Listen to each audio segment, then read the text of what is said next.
assim tão simples, tão luminosa, como mulher em dia doce, como rosa. Pedro Barroso está de regresso aos palcos franceses. No dia 2 de outubro, não perca o concerto no espaço Paul Valéry, em Plessis-Trévise.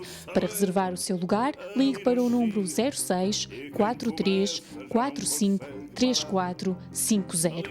Pedro Barroso vem pela terceira vez a Paris. Para ouvir êxitos como O Trovador ou A Nova Canção de Lisboa, ligue para o 06 43 45 3450 e seja o primeiro da fila.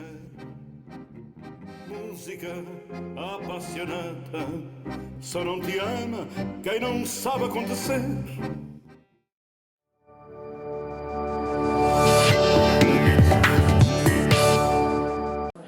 A delegação em França da Fundação Carlos Gulbenkian celebra 50 anos de presença em Paris.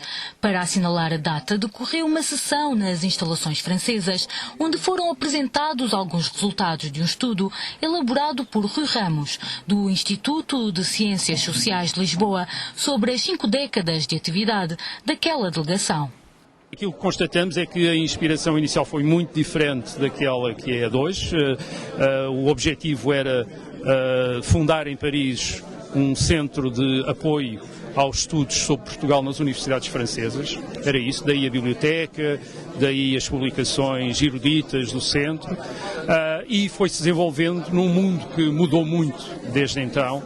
E hoje o que temos é uma projeção em Paris da Fundação Carlos Gulbenkian como fundação internacional, desejando participar nos grandes debates internacionais com temas que não têm, por vezes, necessariamente a ver apenas com Portugal, mas com o mundo todo. Portanto, é este caminho, digamos, que se foi feito em 50 anos, no qual se investiu muito, no qual se fez muita coisa, como aqui referi. Não é por acaso que temos em França uma presença da literatura e da cultura portuguesa, como provavelmente não há noutro país europeu. Também passou muito pelo apoio que o Centro Cultural, depois a delegação, deram à divulgação em França, por exemplo, da literatura portuguesa. Esta relação entre Portugal e França tem inscrito fatores de desenvolvimento ao longo dos tempos e esses também foram alvo de escrutínio do estudo apresentado. Tanto a França, como Portugal, como a Europa, como o mundo mudaram imenso. O francês, por exemplo, deixou de ter o peso que tinha na cultura portuguesa nos anos 60. Deixou de ser a primeira língua estrangeira ensinada nas escolas, hoje é o inglês. Deixou de ser a primeira língua de internacionalização da cultura erudita portuguesa, hoje também é o inglês. Mas nós temos tantas relações à França. Temos uma relação humana que é precisamente todos os portugueses e os franceses de origem portuguesa que ainda vivem e trabalham em França. Temos, por outro lado, a herança da relação muito íntima que havia entre as classes ilustradas, os escritores, artistas portugueses e a literatura e a arte francesa, que provavelmente há razões para ser otimista em relação ao intercâmbio cultural entre Portugal e a França. Acho que isso vai durar, é algo que nós não podemos esquecer, os portugueses não podem esquecer, sem esquecer uma parte de si próprios. A Fundação tem tido um papel relevante na afirmação da cultura e da língua portuguesa em França, ao longo destes 50 anos. A Fundação tem também assegurado uma grande articulação entre as universidades e os centros de investigação franceses com os portugueses. A Fundação tem, a partir de França, procurado ter uma relação mais intensa com outras fundações europeias, em especial as fundações da Europa continental. La question est profondément liée à l'histoire des relations culturelles entre le Portugal et la France tout au long de ce demi-siècle passé.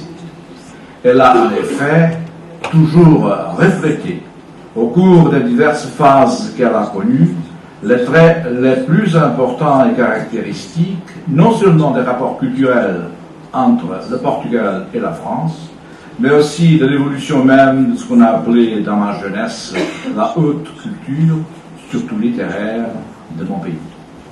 Le titre du brillant essai, dont l'essentiel sera résumé, j'espère, aujourd'hui par le professeur Ramos, quand le Portugal parlait français, traduit éloquemment l'énorme influence de la langue et de la culture française jusqu'à très récemment au Portugal.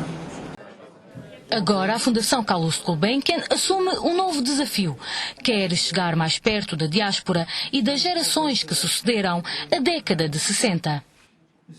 Uma das nossas grandes preocupações também hoje, e olhando para o futuro, é assegurar uma maior afirmação das culturas de língua portuguesa, não apenas de Portugal, mas de todos os países que têm a língua portuguesa, os países africanos de língua portuguesa, Timor, Leste e o Brasil, e a nossa biblioteca reflete também isso, e queremos muito ter um papel relevante na relação com a diáspora portuguesa, como tive a oportunidade de referir, e em especial a primeira vaga da diáspora portuguesa em França, que tanto valorizou o nosso país em França e que tanto ajudou o nosso país com o produto do seu trabalho e com o prestígio que aqui, a maneira como afirmou o nosso país com um grande prestígio, e portanto nós estamos muito atentos à relação com